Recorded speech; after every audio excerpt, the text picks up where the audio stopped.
Renato Gaúcho apresenta A Força do Amor.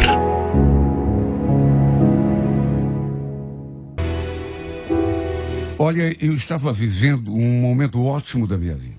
Estava me sentindo leve, como há muito tempo não me sentia. Sabe, sem aquela pressão de pouco tempo antes. Inclusive, tinha pedido 3 semanas de férias no trabalho e estava aproveitando para viajar. Era a primeira vez que eu viajava sozinha nos últimos 5 anos. Até porque minhas férias coincidiram com o término do meu namoro com o Evandro. Na verdade, confesso que fiz até uma certa pressão na empresa para eles me liberarem, porque mesmo eu tendo terminado o meu namoro, o Evandro não aceitava. Não saía do meu pé. Então, eu achei melhor me afastar e até viajar, tá? Para ele também ter um pouco de tempo, assim, espaço, para poder pensar na vida dele, nos últimos acontecimentos, para que ele tivesse chance de assimilar o fim do nosso namoro. Eu sei que ele ficou triste. Na verdade, ficou arrasado quando eu desmanchei tudo. Mas eu não estava mais me sentindo feliz do lado dele. Pelo contrário, estava me sentindo sufocada. O nosso relacionamento não estava me fazendo bem. Só ele não conseguia enxergar isso. Enfim, terminei o namoro e acabei saindo de férias algum tempo depois. Como eu tinha uma grana guardada no banco, fui passar uns dias numa praia bem gostosa, no estado do Espírito Santo. Uma amiga minha tinha ido e tinha falado maravilhas daquela praia. Juro, fui sozinha. Ao contrário do que meu ex acreditava. Até porque não tinha mesmo outra pessoa na minha vida. O que eu menos queria, na verdade, naquele momento, era a companhia. Eu queria mesmo ficar sozinha. Passar pelo menos um tempo sozinha. Como ele ficou me ligando e mandando mensagens o tempo todo, resolvi deixar o celular desligado no hotel o resto do tempo. Aliás, cheguei a mentir para ele. Em vez de dizer que estava no Espírito Santo, falei que estava em Florianópolis e depois desliguei o aparelho e não liguei mais. O que eu menos queria era me estressar. Passei uns dias ali, naquela praia do Espírito Santo. Depois, desci ao Rio de Janeiro, fiquei mais uns dias por lá e depois fui conhecer Paraty. E foi ali que eu resolvi ligar o celular para ver as mensagens que o pessoal tinha enviado. Eu também queria postar algumas fotos que eu tinha tirado durante os passeios. Naquelas alturas, já fazia quase 2 semanas que eu não ligava o celular. Tinha levado, inclusive, uma máquina fotográfica daquelas antigas. E, portanto, não tinha nem notícias do pessoal. Achei que já era hora de voltar um pouco à realidade. E olha, tinha um monte de mensagens e ligações. Até eu me espantei porque as mensagens começaram a ser atualizadas e não paravam mais. Havia também muitas ligações perdidas. O que me chamou a atenção, na verdade, foi que tinha várias ligações da mãe do meu ex-namorado. E ela não era acostumada a ligar para mim. Ainda menos agora, né? Depois que eu tinha terminado o namoro com ele. Isso me chamou a atenção. Principalmente porque ela também tinha me mandado várias mensagens. Acabei conferindo as mensagens que ela tinha mandado. Foram as primeiras que eu abri, antes mesmo de ver as da minha família. E olha, bastou ler a primeira para eu já me preocupar. Estava escrito: onde você tá, Ana? Viajou para onde? Atenda esse celular, pelo amor de Deus. Aconteceu uma coisa muito grave com o Evandro. Claro que nessa hora eu gelei. Meu coração disparou. Dei uma passada de olhos assim rapidamente pelas mensagens mais abaixo. Até que vi uma palavra que sinceramente me deixou agoniado. Fui lendo mensagem por mensagem, até que tudo ficou preto diante de mim. Ele está na UTI. E a gente não sabe se ele vai conseguir sair dessa. E o pior é que logo mais abaixo, aquela notícia final, cabal, definitiva, dando conta que ele não tinha resistido. Depois eu li as outras mensagens, inclusive da minha família, os amigos mais próximos. E a maior parte delas era do pessoal comentando sobre o que tinha ocorrido com o Evandro. Para minha tristeza, o Evandro tinha sofrido um acidente de moto. Detalhe, pelo que tinham me contado, ele estava indo a Florianópolis. O que mais me deixou arrasada foi que quando nos falamos pela última vez, um pouco antes de eu desligar o aparelho, justamente para ele parar de me ligar, eu menti. Estava numa praia do Espírito Santo, mas menti para ele que estava em Floripa. Inclusive, dei até o nome do hotel onde supostamente estava hospedada. Um hotel em que nós dois já tínhamos, inclusive, habitado quando fomos a Florianópolis no comecinho do nosso namoro. Ele tinha se envolvido num acidente a caminho de lá. Com certeza, estava indo atrás de mim. Depois, pelas mensagens que eu recebi, ficou muito claro que todo mundo pensava que eu estava lá mesmo. Que, inclusive, estava esperando o Evandro chegar. Olha, eu fiquei tão mal com tudo isso. Chorei um monte. Me desesperei. E só pensei numa coisa: voltar para casa na mesma hora. Acho que só Deus para saber o estado deplorável em que eu fiquei. Eu me senti tão culpada. Puxa, aquilo não podia ter acontecido. Ele tinha se envolvido naquele acidente por minha culpa. Nem em Florianópolis eu estava. Tinha mentido para ele. Não imaginava que ele fosse atrás de mim. Quer dizer, até chegou a passar pela minha cabeça, mas não que ele resolvesse ir de moto. Jamais desejei o seu mal. Pelo contrário, só queria que ele parasse de me ligar, porque o nosso namoro não tinha mais futuro. Era só isso que eu queria. Chorei a viagem toda. Foi inevitável ficar pensando em tudo. Não dava para negar que a gente tinha sido feliz, e isso durante muito tempo. Aliás, quanto mais eu pensava, menos eu acreditava. Não fazia sentido. Se eu não tivesse recebido mensagem de praticamente todo mundo que nos conhecia, eu ia pensar até que era a armação dele, com a mãe, só para ficar com pena e aceitá-lo de volta. Só que era verdade. A realidade com a qual me deparei assim que cheguei em casa foi para mim o mais duro golpe da minha vida. Conversei com os meus pais, meus amigos, todo mundo em choque. Depois fui conversar com a família dele. Juro, eu até pensei que fosse me culpar, me responsabilizar pelo acidente, mas não. Me acolheram bem. Choramos todos abraçados.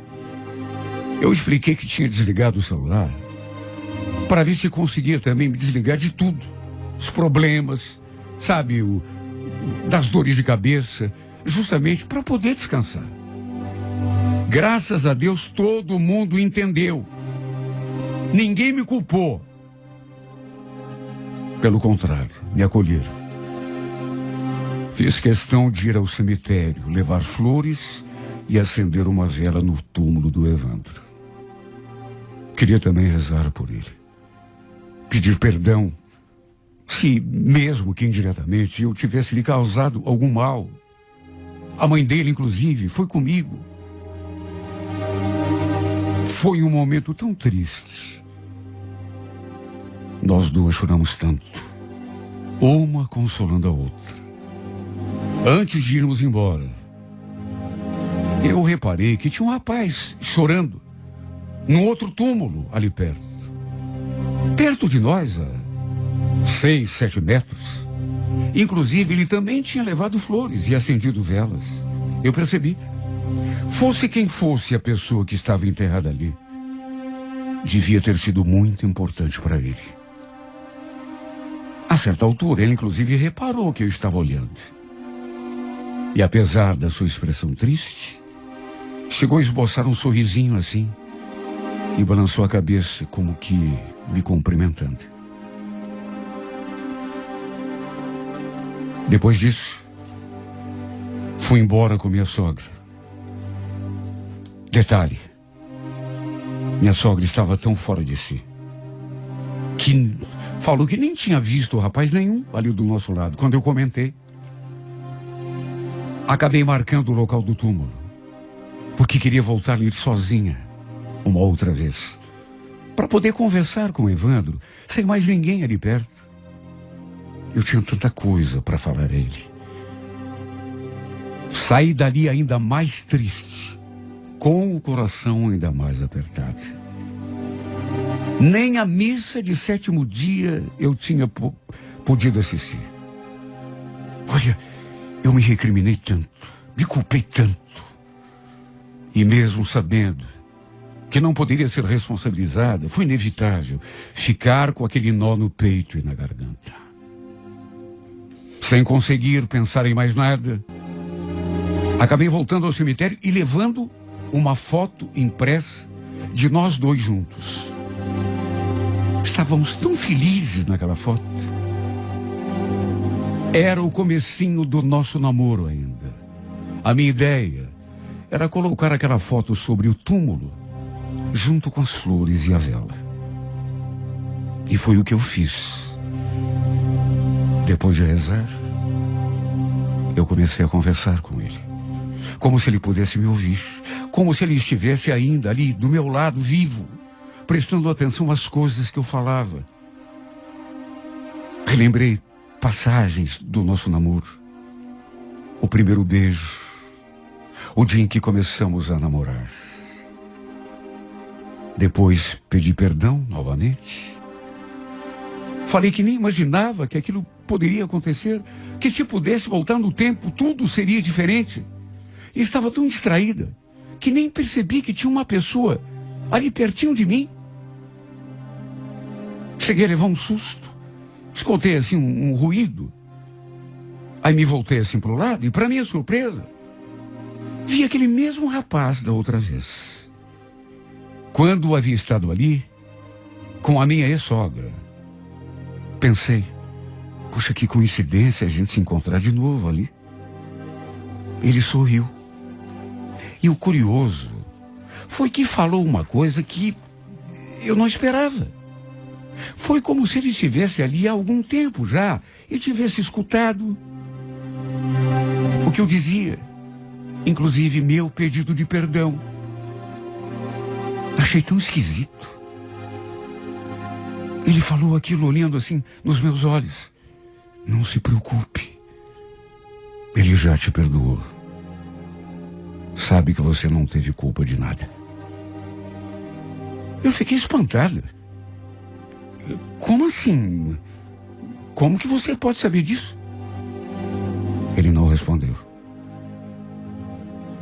Só deu assim um meio sorriso, fechou os olhos, mas ficou em silêncio. Eu então comecei a puxar conversa com ele. Perguntei seu nome, ele falou que chamava Valdinei. Eu quis saber quem estava sepultado ali naquele túmulo. Falei que lembrava dele da última vez que havia estado ali. Ele falou que também lembrava de mim e ainda acrescentou: é minha noiva que está enterrada aqui. Ela morreu tão jovem, num acidente de moto. Sério? Puxa, eu sinto muito. Meu ex-namorado também morreu por conta de um acidente de carro. Tava de moto, mas aí bateu num carro Olha, eu acho que ele nem prestou atenção naquilo que eu falei. Porque logo em seguida ele falou: sabe quem estava pilotando a moto? Do acidente com a tua noiva? Era você? Era eu. Ele estava na garupa. Ela não merecia. Ela não tinha de ter passado por isso. Olha, eu fiquei com tanta pena desse rapaz. Porque ele parecia tão amargurado. Até mais triste e arrasado do que eu. Então logo pronunciou aquelas frases. Eu notei que as lágrimas tinham recomeçado a cair dos seus olhos. Ele fechou os olhos e aquelas 2 lágrimas grossas escorreram pela sua face. Repeti as palavras que ele tinha dito para mim, tentando me consolar. Não fique assim. Tenho certeza que ela também já te perdoou.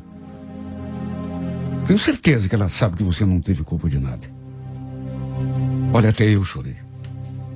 Porque era uma situação tão difícil.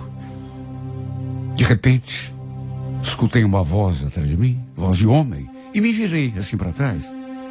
Só podia ser o coveiro, me avisando que o horário de visitas estava chegando ao fim. Falei que estava tudo bem, que já estava mesmo indo embora, só que aí, me olhando assim meio esquisito, ele perguntou: desculpa, mas eu já estou aqui do teu lado faz um tempo. Com quem que a moça estava falando? Com todo respeito, era com o falecido? Não, era com Valdinei. Eu olhei assim para o lado para mostrar o Valdinei que ele... Só que quando me voltei assim na direção dele, não vi ninguém. Inclusive, o próprio coveiro perguntou: Valdinei? Mas a moça está sozinha já faz tempo, não vi ninguém por aqui. E realmente, para minha surpresa, não tinha mais ninguém ali. Juro. Senti até um arrepio. Como se uma brisa gelada tivesse passado por mim. Uma sensação tão estranha. Não entendi nada. Até porque 10, 15 segundos atrás, aquele rapaz estava ali. Estávamos conversando. Foi o tempo de eu me virar para falar com o funcionário do cemitério. E no que me virei de novo, já não tinha ninguém. Ele tinha evaporado. Fiquei sem entender nada, até meio assustada. Ué, mas para onde ele foi? Ele estava acendendo vela para a noiva dele? O coveiro fez aquela cara de espanto. Até porque também não tinha vela nenhuma ali no túmulo. Na verdade, nem flores. Olhando para mim, ele perguntou: noiva dele? Peraí, deixa eu ver de quem se trata. Ele então se aproximou daquele outro túmulo, coçou a cabeça e depois se voltou para mim. Como era mesmo o nome que você falou? Valdinei. Eu falei o nome do rapaz.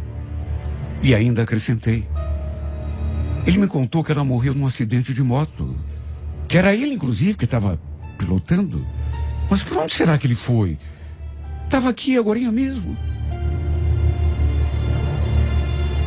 O homem, então, me pediu para acompanhá-lo.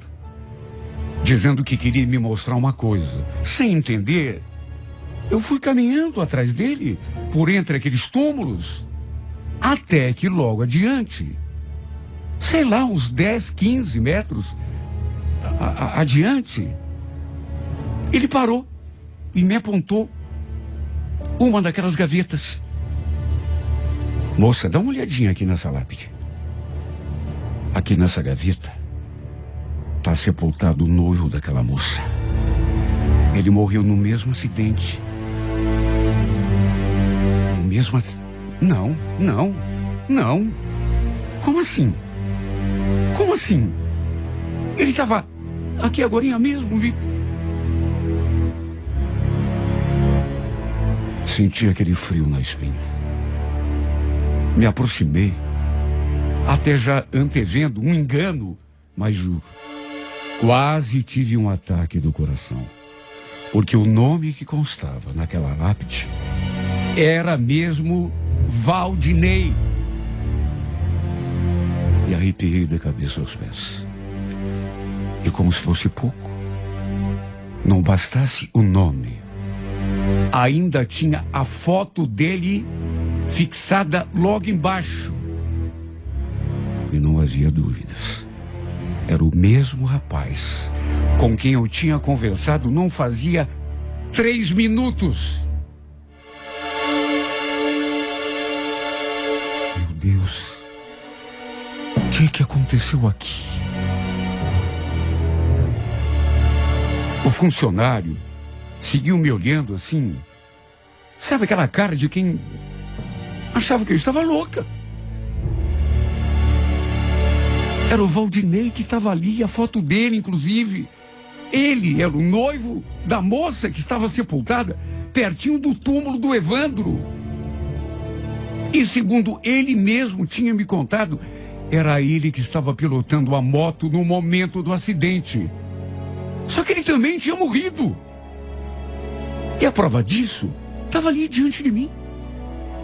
Naquela lápide, seu nome e sua foto estampados ali diante dos meus olhos. Eu tinha visto 2 vezes.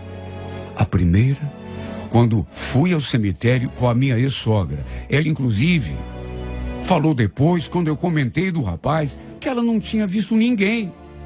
E agora de novo. Era o espírito dele. Ou será que alguém encontra outra explicação? Um cara que eu não conhecia. Por isso não entendo por que apareceu para mim. Ele veio conversar comigo justamente no momento em que eu estava conversando com o Evandro, pedindo perdão a ele pelas minhas falhas, por ter terminado o nosso namoro, porque me sentia culpada. E ele então falou aquelas palavras: ele já te perdoou. Sabe que você não teve culpa de nada. Fiquei me perguntando, será que era mesmo o espírito desse rapaz que eu nem conhecia, que apareceu para mim só para me confortar, para consolar meu coração, para eu parar de me culpar? Mas por que o próprio Evandro não apareceu para mim, em vez de ser aquele rapaz que eu nem conhecia? Essa resposta eu acho que nunca terei. Pelo menos, não por agora.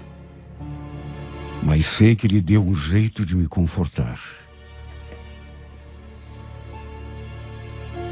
Olha, eu nunca contei essa história para ninguém.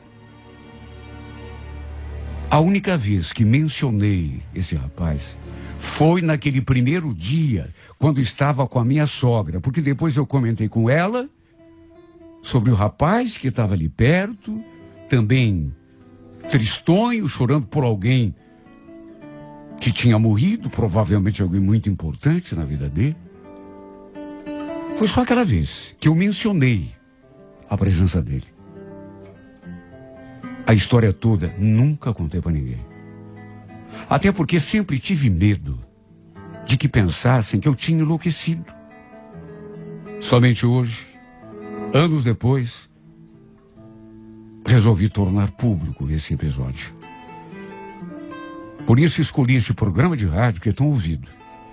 Depois de anos pensando sobre o que aconteceu, eu cheguei a uma conclusão. Acho que Deus também me usou como instrumento para consolar o pobre espírito daquele homem. Porque ele também falou, embora tivesse me consolado, ele falou que se sentia ainda culpado, mas será que os dois não estavam no mesmo lugar? Ele não tinha pedido perdão para ela? Por que será que ele precisou vir aqui, falar comigo, que nem eu conhecia, para que lhe desse o consolo pela morte precoce da noiva? Ou de repente, eu tenho visto tantos vídeos e lido tanto a esse respeito, de repente ele devia estar querendo fazer a passagem, não estava conseguindo. Até isso eu pensei. A mesma coisa que ele falou para me confortar, eu repeti a ele quando vi chorando. Ela com certeza já te perdoou. Ela também sabe que você não teve culpa de nada. E mesmo que isso seja produto de um delírio meu, porque nem o coveiro o viu aquele dia, pensou que eu estivesse conversando sozinha. Eu sei o que aconteceu. Por mais que ninguém acredite, e por mais que eu não tenha como provar, repito, eu sei o que vi e ouvi. E nada me tira da cabeça que foi o Evandro, ou então, quem sabe, o próprio Senhor, que usou aquele pobre espírito para me trazer um pouco de paz, para consolar o meu coração, para me fazer entender que não tive culpa de nada e poder respirar de novo, para eu poder seguir em frente, retomar a minha vida.